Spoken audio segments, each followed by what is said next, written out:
So your party is at 50,000 members. Jeremy Corbyn revealed the total membership number in Islington North yesterday. What I can announce as of this evening, we've just got the figures in, that we now have 50,000 members of yourparty.uk, which makes us the largest socialist party for a very long time in this country. And I'm looking forward to those numbers going up by the hour, by the day, and by the week. So it's been a while since we heard about the first 20,000 signups with Zara Sultana, so I'm glad we finally have an update.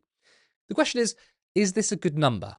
Well, first of all, I think they probably will be nearing 100k had there been no public spats. Remember, when Zara launched the first portal, 20,000 people signed up in a matter of hours, right? That is incredible, and everyone was very excited, including myself. So yes, of all the sort of fallout we've had in splits, that has stifled the momentum, and I do think they should be on around 100k.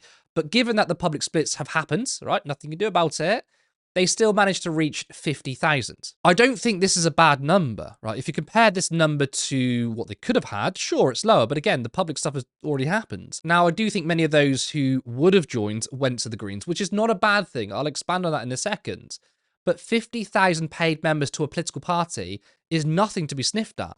I mean, let's compare to current political parties and their memberships. So look here, you can see your party is 6,000 behind the SNP. Now, of course, the SNP is going to have lower numbers since it's a Scottish party, not a party for the United Kingdom, but only 10,000 away from the Lib Dems. That is impressive. The Lib Dems have been around for decades. I mean, they've had MPs in cabinet positions. They literally helped form a government. And your party, which isn't a proper party yet, doesn't have a name, is on 50,000. Now, that figure could actually be higher. Sienna Rogers tweeted, 50,000 members, not bad for a party without a name, but before all the chaos, about 300,000 members had been expected by some involved in your party based on initial signups expressing interest. This figure does not include the 20,000 that signed up to the unauthorized portal. Okay, yeah, 800,000 people signed up and 300,000 is a lot higher, than what they've got. But again, that's just speculation. So this 50,000 though, they haven't added the initial 20,000. So only those that specifically followed the link to migrate. So in actuality, 70,000 people have paid to sign up. And of course, some of those 20,000 might leave, which is why I presume Corbyn has announced the 50,000 figure. But the party has between 50 and 70k. That is something they can definitely work with. This is the biggest radical left party. Now, I say that with caveats because until conference, the structure and policy hasn't been confirmed. So I would say it's the biggest potential socialist radical left party. Now, the Greens traditionally isn't a socialist party. It has a lot of socialists in it. Zach Plansky, he says he's a socialist. A lot of people might say, well, that's just semantics, right? It doesn't matter if they're a socialist party or not. Is it a socialist vehicle? I would say, yeah, it is semantic.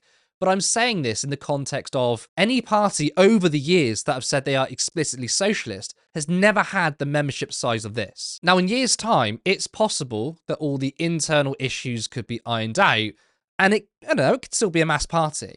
Now, if your party reaches 100,000 members, with the Greens reaching 200,000 members, I think this is a really good thing for left-wing politics. So when I said earlier that those who were excited for your party then got pissed off, then joined the Greens, that's not a bad thing because these people have joined a left-wing party. And as someone who supports both parties, I support your party, I want them to do very well. I'm also a big supporter of Zach Plansky and the Green Party, especially his direction and his communication style.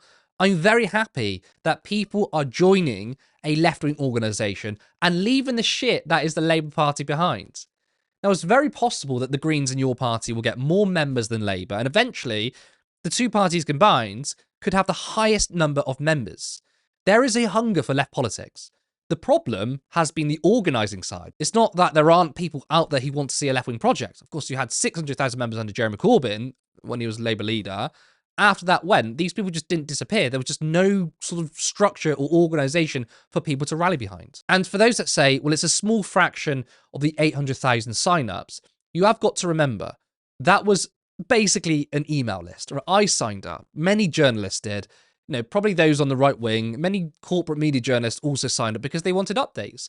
So you can't really quantify who signed up to support the party and who signed up out of curiosity and journalism. Now, I think if they had 30,000 or less, it would have been very disappointing.